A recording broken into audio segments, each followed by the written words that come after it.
All right, in this week's materials, you're going to see a file, a zip, called Recently Visited.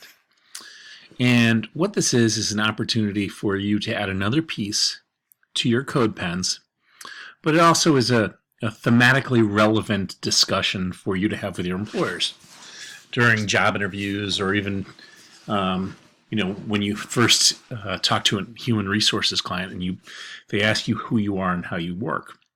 You might notice that we've given you a dynamic form validator. You should have a zip code populator.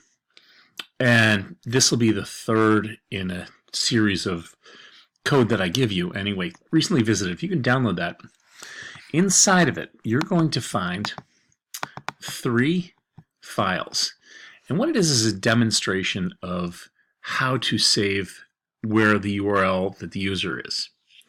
And why do I do this? Well, so often, not only in e-commerce, but all sites, I'll be at a site and I'll want to go back to a specific page.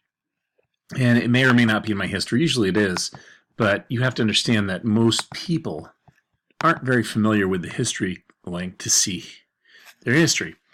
So that said, what Recently Visited does, and I'll go ahead and I'm just going to go to my first file here, which is Recently Visited. I'm going to click this, and you see now it says I've been on this page. When I click Next, I'm going to Recently Visited 2, and you see it's been visited as well.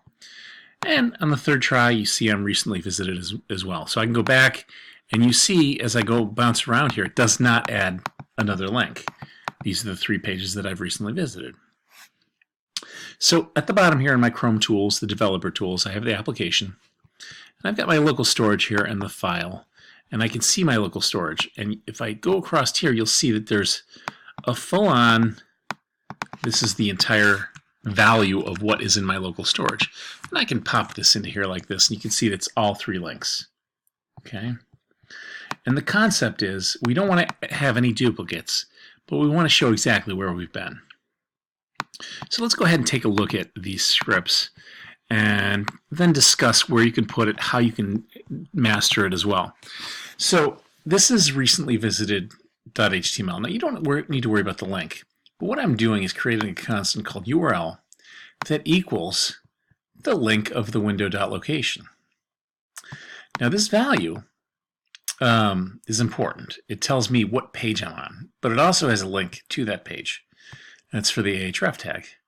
Now this is local storage, and if you haven't seen this before, basically we can set items and get items based on a key.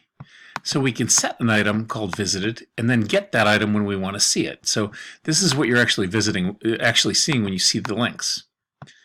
So go back to our Chrome tools, you'll see that I have a key called visited and a value for it. So the thing about local storage is you can only store strings. So if you haven't seen this before, we cover it in e-commerce in this college, but it's quite easy to store things and get things. So you can store things by setting the item, you can get things by getting the item.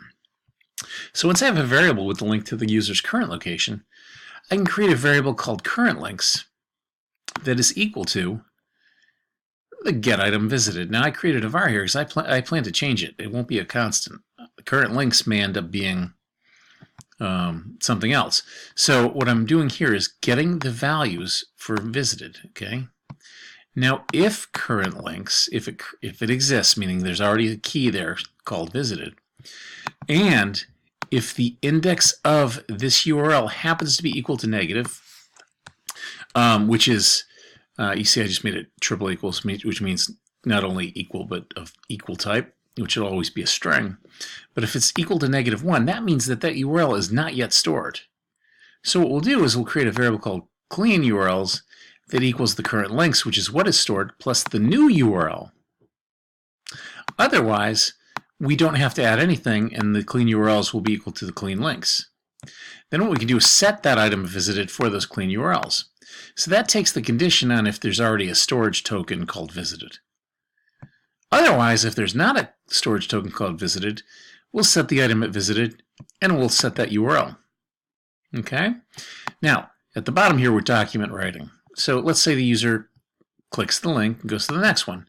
It's the same exact block of code. Now think about this. This would be a script source that's external to your site. So it would be one block of code, basically. Okay.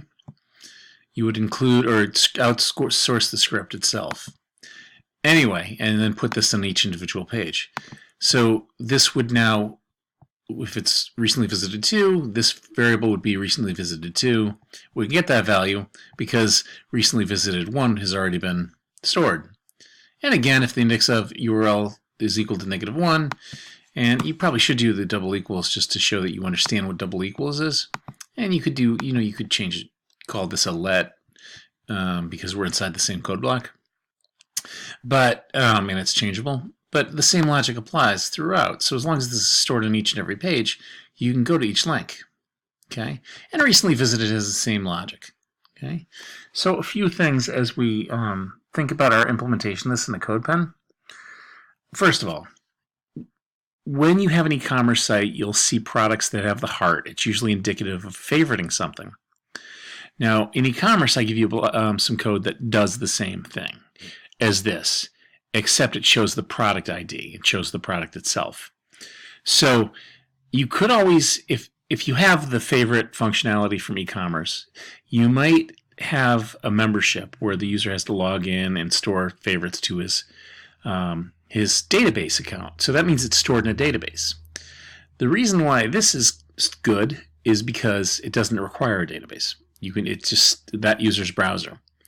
So something like favoriting a product is good for long term, and that's where you need the database. A user could shop on one computer and then go to another computer and then lose this value. This is nothing more for the user's current session.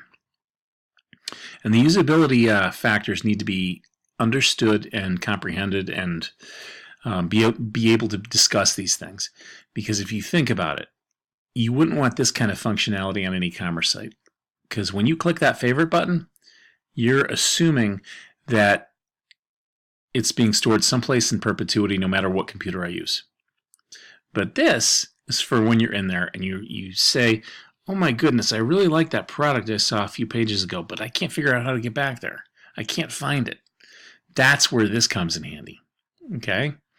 So if you think about it, knowing that this is a temporary session, you could use JavaScript session storage. You could use local storage. I like local storage a lot because it is persistent. Session storage will erase once the browser closes. You could use cookies, but cookies can be blocked. So on the front end, we have a lot of storage techniques that we can use: IndexedDB, WebSQL, cookies, etc. And I went with local storage in this case because it's going to cover the session, and if they do use the computer again, it'll be there. So that is, I think, a good concept for a CodePen. But you have to know when you show your CodePen account, the description should say why you did it, and it should say how it will be implemented, and you have to really kind of understand the goal that I'm going for here. And that's to make sure that everything we code is for the user. It's to make things easier. Anyway, if you have any questions on this, please don't hesitate to reach out. I'm hoping you use it and change it in a way that is good for you. Could be, you have recently viewed the following portfolio pieces. Something like that would be good for your portfolio site. Okay?